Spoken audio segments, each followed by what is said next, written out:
जय हिंद फ्रेंड्स, मैं शिव आपका स्वागत करता हूं। फ्रेंड्स, हम लोग कंप्लीट इंडियन पोलाइटी श्रृंखला सीरीज के यानी श्रृंखला के जो है हम लोग भाग पाँच को पढ़ रहे थे। भारतीय संविधान के भाग 5 में हम लोगों ने जो है राष्ट्रपति के पावर्स के बारे में जाना और उनकी अध्यादेश की शक्तियों के बारे में भी जाना। हमने ये जाना कि कैसे अनुच्छेद 123 के तहत जो है राष्ट्रपति अध्यादेश जारी कर सकती है। उसके बाद बात करें तो राष्ट्रपति के जो है क्षमादान की शक्ति के बारे में भी जाना कि कैसे जो है भारतीय संविधान के अनुच्छेद 72 में राष्ट्रपति को जो है 5 प्रकार के क्षमादान की शक्ति प्रदान की गई है। इस वीडियो में फ्रेंड्स हम लोग जानेंगे आपातकालीन प्रोविज़न के बारे में, यानी कि इमरजेंसी प्रोविज़न के बारे में। और इस आपातकालीन सिचुएशन में जो है राष्ट्रपति के पास क्या पावर्स होते हैं, राष्ट्रपति का क्या रोल होता है, भूमिका होता है, इसी के बारे में हम लोग जानेंगे। तो ये जो फ्रेंड्स आपातकालीन शक्ति की बात करें, उपबंध की बात करें, तो इमरजेंसी का जो प्रोविज़न है, आपातकाल का जो प्रोविज़न है, ये जो है भाग 18 में दिया गया है। भाग 18 में जो है इमरजेंसी प्रोविज़न के बारे में बताया गया है, जो कि 352 से लेकर 360 तक के अनुच्छेद को कवर करता है। 352, 53, 54, 55, 56, 57, 58, 59, 60 ये अनुच्छेद हैं जो कि इमरजेंसी से संबंधित है, आपातकाल से संबंधित है। उसके बाद बात करें फ्रेंड्स, तो ये 352 से लेकर 60 में जो प्रोविजंस है, इसमें जो है राष्ट्रपति के पास निम्नलिखित शक्ति हैं। जानते हैं राष्ट्रपति के पास क्या क्या शक्तियां हैं इस इमरजेंसी में। तो अनुच्छेद 352 में कहा गया है कि यदि राष्ट्रपति को यह जो है प्रतीत हो जाए, समाधान हो जाए, या राष्ट्रपति इस बात से संतुष्ट हो जाए कि युद्ध या बाह्य आक्रमण, युद्ध की बात करें तो यानी वार, बाह्य आक्रमण यानी कि एक्सटर्नल एग्रेशन, या सशस्त्र विद्रोह यानी कि आर्म्ड रेविलेशन, इस स्थिति में जो है इनमें से जो है किसी की संभावना हो और इसका जो है उन्हें समझ में आ जाए या समाधान हो जाए, तो इसके कारण जो है भारत के किसी भाग, संपूर्ण भाग या एक भाग पर, यानी कि भारत में किसी भाग पर जो है आपातकाल की उद्घोषणा जो है राष्ट्रपति कर सकेगा 352 के अधीन। और 44वें संविधान संशोधन जो है 1978 द्वारा जो है इसमें से आंतरिक अशांति की बात करें तो आंतरिक अशांति को जो है हटा दिया गया और इसके जगह पर जो है सशस्त्र विद्रोह को जो है अंतः स्थापित किया गया 44वें संविधान संशोधन 1978 द्वारा। तो आर्म्ड रिवॉल्यूशन को जो है यानी कि सशस्त्र विद्रोह को जो है विस्थापित किया गया आंतरिक अशांति से 44वें संविधान संशोधन 1978 द्वारा। तो इन जो है वार यानी कि युद्ध और एक्सटर्नल एग्रेशन यानी कि बाह्य आक्रमण और सशस्त्र विद्रोह, इस 30 आधार पर जो है अनुच्छेद 352 के तहत राष्ट्रपति राज्य में जो है राष्ट्रीय आपातकाल की घोषणा कर सकता है इन 3 आधार पर। उसके बाद बात करें फ्रेंड्स, तो अगला अनुच्छेद है अनुच्छेद 356 और अनुच्छेद 356 में जो है राष्ट्रपति शासन की बात कही गई है। और इसमें कहा गया है कि यदि किसी राज्य में संवैधानिक तंत्र विफल हो गया हो, यानी कि राज्य में जो तंत्र चल रहा है, विधानसभा चल रही है, वो जो है संविधान सम्मत नहीं चल रहा है, यानी संविधान के अनुसार नहीं चल रहा है और उसका जो है संविधान तंत्र विफल हो रहा है या विफल होते प्रतीत हो रहा है, तो उस स्थिति में जो है राष्ट्रपति उस राज्य में आपात की उद्घोषणा जो है कर सकता है, उस स्थिति में आपात की उद्घोषणा कर सकता है। और यह जो आपात की उद्घोषणा राष्ट्रपति करेगा, वह या तो राज्यपाल की रिपोर्ट के आधार पर करेगा या राज्यपाल के बिना रिपोर्ट के आधार पर भी कर सकता है। तो ये बातें जो है ध्यान रखनी है। अनुच्छेद 356 के तहत जो राष्ट्रपति शासन यानी कि प्रेसिडेंशियल रूल की जो व्यवस्था राष्ट्रपति करेंगे 356 के अनुच्छेद के तहत, तो उसमें जो है गवर्नर के रिपोर्ट पर या गवर्नर के बिना रिपोर्ट के जो है संवैधानिक तंत्र यदि राज्य में विफल हो जाती है तो राष्ट्रपति जो है प्रेसिडेंशियल रूल यानी कि राष्ट्रपति शासन लगाया जा सकता है। उसके बाद बात करें अनुच्छेद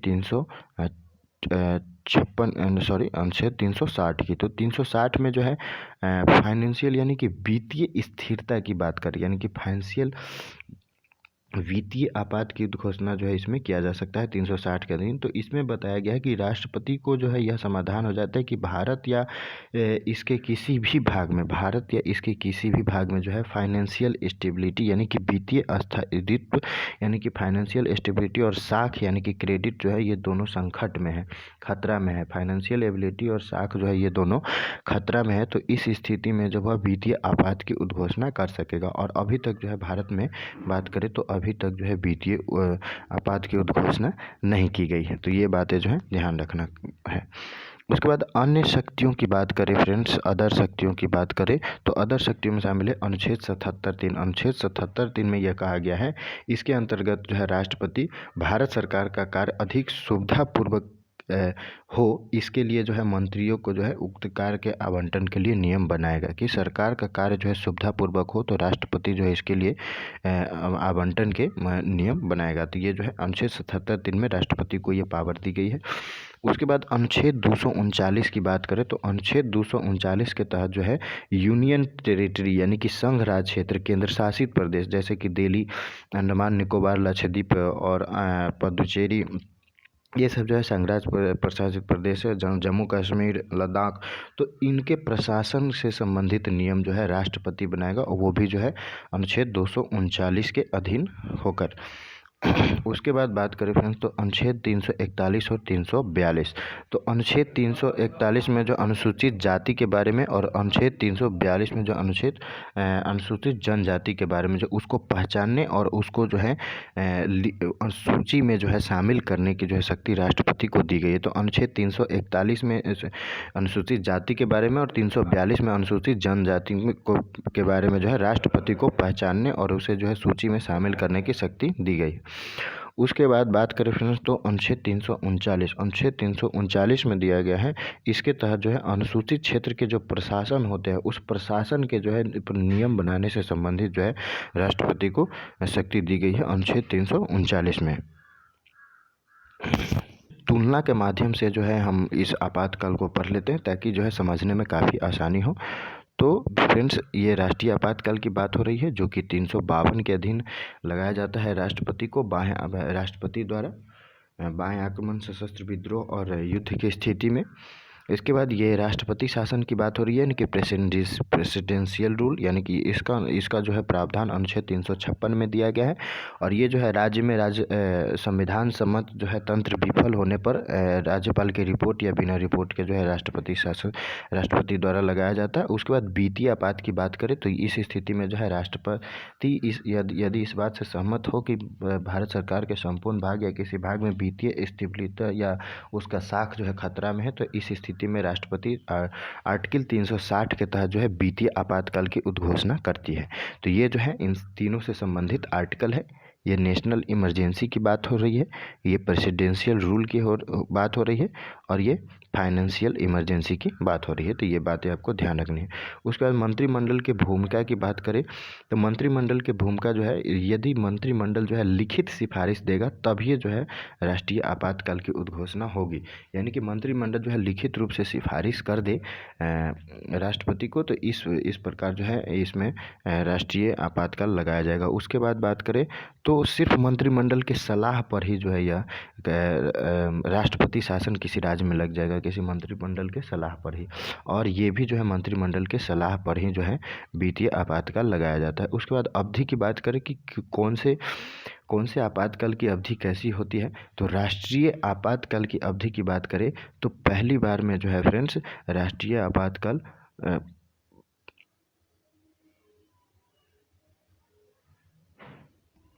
माफ़ कीजिएगा, पहली बार में जो है फ्रेंड्स अवधि की बात करें तो पहली बार में जो है यह 30 दिन के लिए लगाया जाता है।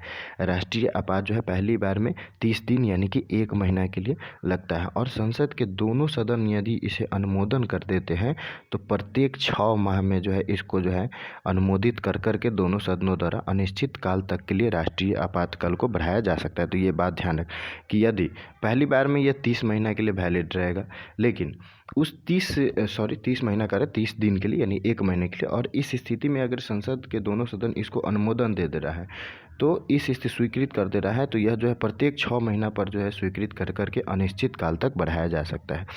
उसके बाद बात करें फ्रेंड्स, तो अगला है राष्ट्रपति शासन। तो राष्ट्रपति शासन जो है पहली बार में जो है यह 2 महीना यानी कि 60 दिन चलता है। पहली बार में 2 महीना यानी 60 दिन का प्रावधान है। और राष्ट्रपति शासन जो है 6 महीना चलता है। क्या महीना चलता है? 6 महीना चलता है। और अधिकतम जो है इसको अनुमोदन करके दोनों सदनों द्वारा जो है हर 6 महीना पर 3 वर्ष तक के लिए इसको जो है बढ़ाया जा सकता है। उसके बाद बात करें वित्तीय आपातकाल की। अगले की बात करें फ्रेंड्स, तो अगला जो है हमारे वित्तीय आपातकाल की बात हो रही है। और वित्तीय आपातकाल जो है पहली बार में जो है ये भी 2 महीने यानी कि 60 दिन के लिए लगाया जाता है। और इसमें जो है कोई निश्चित प्रावधान नहीं है, तो इसलिए अनिश्चित काल तक है, क्योंकि संविधान में जो है इसका स्पष्ट उल्लेख नहीं दिया गया है। तो ये बात जो है वित्तीय आपातकाल की हो रही थी। उसके बाद संसदीय अनुमोदन की बात करें तो विशेष बहुमत से जो है राष्ट्रपति शासन लगाया जा सकता है। राष्ट्रीय आपातकाल यानी 352 के अधीन यदि राष्ट्रीय आपातकाल घोषित करना हो तो इसके लिए जो है विशेष बहुमत की आवश्यकता होती है। और उसके बाद 356 के अधीन ये अगर राष्ट्रपति शासन को लगाना हो तो इसके लिए साधारण बहुमत की ज़रूरत होती है, जबकि वित्तीय आपातकाल के लिए भी साधारण बहुमत की ज़रूरत होती है। उसके बाद मौलिक अधिकार पर क्या प्रभाव पड़ता है, तो यदि जो है 352 के अधीन राष्ट्रीय आपातकाल की उद्घोषणा होती है तो 20 और 21 में जो हमारे अधिकार हैं उन अधिकारों को छोड़कर जितने भी मौलिक अधिकार होंगे सभी निलंबित हो जाएंगे, सस्पेंड हो जाएंगे। उसके बाद जो है यदि राष्ट्रपति शासन लगता है तो इस स्थिति में जो है मौलिक अधिकार पर कोई इफेक्ट नहीं पड़ता, कोई प्रभाव नहीं पड़ता। और वित्तीय आपातकाल भी लगता है तो इस स्थिति में भी जो है फंडामेंटल राइट पर कोई प्रभाव नहीं पड़ता। उसके बाद बात करें समाप्ति की फ्रेंड्स, तो लोकसभा के साधारण बहुमत से लोकसभा में जो है साधारण बहुमत से अगर यह प्रस्ताव पारित कर दे तो यह जो है समाप्त किया जा सकता है। उसके बाद जो है राष्ट्रपति शासन की बात करें जो 356 के अधीन लगाया जाता है, तो इसमें जो है राष्ट्रपति स्वयं जो है वापस इसको ले सकता है। और इसके बाद वित्तीय आपातकाल की बात करें तो राष्ट्रपति जो है इसको कभी भी वापस ले सकते हैं, तो ऐसा है प्रावधान।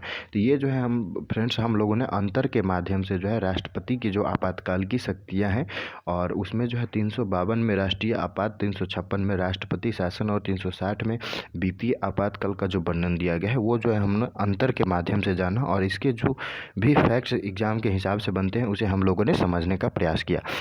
तो फ्रेंड्स इस वीडियो में इतना ही, और अगले वीडियो में जो है हम फ्रेंड्स आपको राष्ट्रपति भाग 5 को ही पढ़ेंगे। और भाग 5 में राष्ट्रपति की वीटो और निषेधाधिकार की शक्ति जो राष्ट्रपति को दी गई है, वीटो और निषेधाधिकार की शक्ति जो राष्ट्रपति को दी गई उसके बारे में पढ़ेंगे। तो अब के लिए इतना ही, धन्यवाद।